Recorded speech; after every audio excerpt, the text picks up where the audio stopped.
கோடு போடு அதை தாண்ட மாட்டேன்.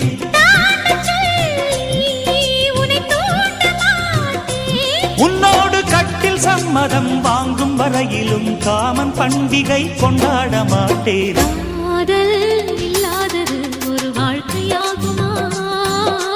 கண்கள் இல்லாமலே ஒரு காட்சி தோன்றுமா?